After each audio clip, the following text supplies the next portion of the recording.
మా కౌశిక్ రెడ్డి గారి మీద కేసు పెట్టడం, దీని వెనకాల మతలబు ఏంటో అందరికీ తెలుసు. అది రాములు నాయక్ పెట్టినట్టు లేదు. గత నెల ముందు చేసినటువంటి వ్యాఖ్యలు ఏదైతే ఉందో, మా కౌశిక్ రెడ్డి గారు ఏం వ్యాఖ్యలు చేశారు, రాములు నాయక్ గారి యొక్క డాక్టర్ ఇన్లా గారు ఆమెకి ఎంత మార్కులు వచ్చింది, ఆమె ఏ విధంగా సెలెక్ట్ అయిందని చెప్పేసి అడిగారు. దాంట్లో తప్పేముంది? ఈ ప్రజాస్వామ్యంలో ప్రతి ఒక్కడికి అడిగే హక్కు ఉంటుంది. దానివల్ల కౌశిక్ రెడ్డి గారు అడిగారు. ఏదైతే గ్రూప్ వన్లలో అవకతలు జరిగినాయి, పేపర్లు సరిగా దిద్దలేదని చెప్పేసి విద్యార్థులే రోడ్డు ఎక్కినటువంటి విషయం అందరికీ తెలుసు. దాని మీద మాట్లాడినటువంటి కౌశిక్ రెడ్డి మీద రాములు నాయక్ తోటి బలవంతంగా, ఆ రాములు నాయక్ పెట్టలేదు, ఆయనకు పార్టీ పెద్దలు కానీ ముఖ్యమంత్రి కానీ బలవంతంగా ఆయనతో కేసు పెట్టడం జరిగింది. మేము ఈ సభా ద్వారా ఒకటే అడుగుతా ఉన్నాం, ఈ వేదికపై నుంచి మా నాయకుడు కేటీఆర్ గారు మాట్లాడితే కూడా కేసులు, మాజీ మంత్రి అయినటువంటి హరీష్ అన్న మాట్లాడితే కేసులు, అదేవిధంగా మా ఎమ్మెల్యేలు మాట్లాడితే కేసులు. మరి మేము మాట్లాడాలన్న భయం అనిపిస్తుంది, ఎక్కడ కేసు పెడతారో అని చెప్పేసి. ఈ విధంగా ఈ పరిస్థితి ఈ రాష్ట్రంలో ఈ కాంగ్రెస్ పాలనలో జరుగుతూ ఉన్నది. కాబట్టి ఈవెన్ మీరే అంటూ ఉంటారు, నిన్న ముఖ్యమంత్రి గారు పెద్ద పెద్ద మాటలు మాట్లాడిండు. ఏమని? ప్రతిపక్షం బలంగా ఉంటేనే ఈ యొక్క ప్రభుత్వం మంచిగా నడుస్తుందని. మేము బలంగా మాట్లాడితేనే కదా నువ్వు బలంగా కేసులు పెడతా ఉన్నావు.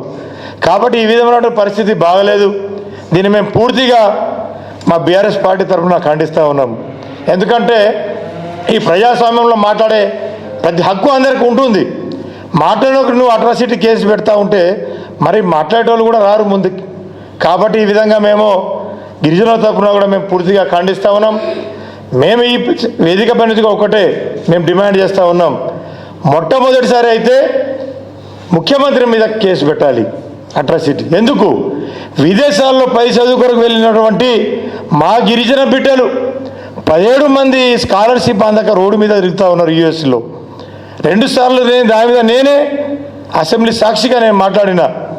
వాళ్ళకి డబ్బులు రిలీజ్ చేయండి, వాళ్ళకి ఆదుకోండి, వాళ్ళు జీతం లెక్క అక్కడ పని చేసుకుందామని ఏ పని దొరకలేదు అమెరికాలో, వాళ్ళకి డబ్బులు రిలీజ్ చేయని చెప్తే ఇప్పటివరకు కూడా 17 మంది పిల్లలు అక్కడ రోడ్డు మీద పడ్డరు.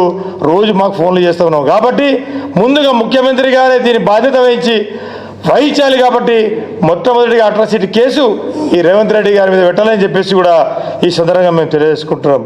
అదేవిధంగా ఇప్పటివరకు ట్రైబల్ మినిస్టర్ కూడా ఇవ్వలేదు. మీరు ట్రైబల్ మీద మీకు ఎంత పక్షపాత వైఖరి ఉందో దీని మీద అర్థమవుతూ ఉన్నది. కాబట్టి ఇప్పటివరకు కూడా ముఖ్యమంత్రి గారు ఇప్పుడు ట్రైబల్ మినిస్టర్ గారు పెట్టలేదు. కాబట్టి ఫస్ట్ మీ మీద అట్రాసిటీ కేసు పెట్టాలని చెప్పేసి కూడా మేము ఈ విధంగా డిమాండ్ చేస్తున్నాము.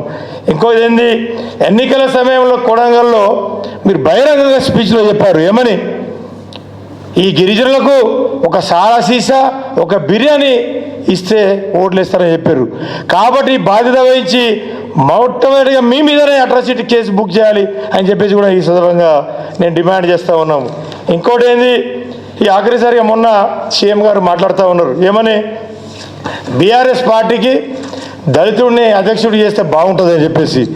మరి మేము కూడా ఈ వేదిక పైన డిమాండ్ చేస్తూ ఉన్నాం, ఫస్ట్ నువ్వు భట్టి విక్రమార్క ముఖ్యమంత్రి చేయి, దాని మీద నీతులు మాట్లాడాలని చెప్పేసి కూడా ఈ సందర్భంగా మేము డిమాండ్ చేస్తూ ఉన్నాం.